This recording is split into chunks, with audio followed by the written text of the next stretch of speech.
Hello and welcome to Pandora Astrology's monthly horoscope for Capricorn. I'm Julia Mikas.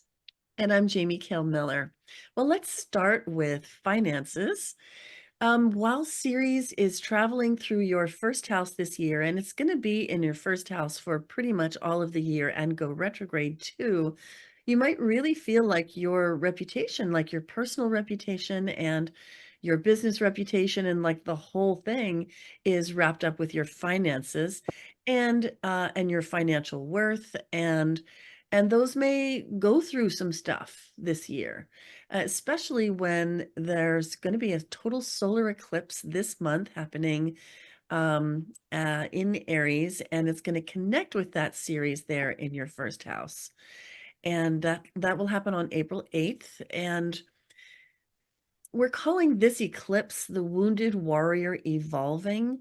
It might bring up some anger. It might bring up some assertion. There may be some stuff that, emotional stuff that you kind of been sitting on for a while, and that could trigger some bad financial behavior. So I wanted to warn you about that, Capricorn. It's really only in play near to April 8th, within a few days leading up to that and a day or two after.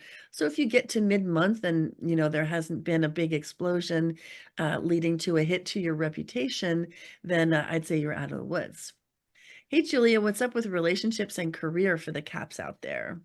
All right there, Capricorn. So some good news in here. On April 21st, Juno, the relationship slash marriage asteroid, goes direct. And what's nice about this is we've been going through a major collective relationship review period while she's been retrograde. It's been for a number of weeks. So, when they're review periods, it's kind of like the relationship is under a microscope a little bit, especially since this is happening in Virgo, a very sort of nitpicky sign. So I think a big pressure is going to be sort of released by the end of the month. That review period is going to be over in terms of your relationship. So that's really nice. Now, the love planet Venus enters the fourth house of family and home on April 4th. This is a house that's about your home place. When Venus is in the fourth, because wherever we have Venus is where we find pleasure, you're going to love being a homebody. And if you're with your partner, you're going to want to be a homebody with them. This might be a month where you spend more time with your family, maybe more time with your partner making dinners at home. But it's going to be kind of a nice cycle for that. Now, there's going to be a full moon in your 11th house on April 23rd. This is a very social house. So I think sort of by the end of the month during that full moon, and full moons are relational, your social life, like connecting with friends and stuff, might pick up a little bit more from that. And there's going to be an opportunity for you to sort of clear some family miscommunications that are going to be happening during a Mercury retrograde cycle going on this month. It happens pretty much all month.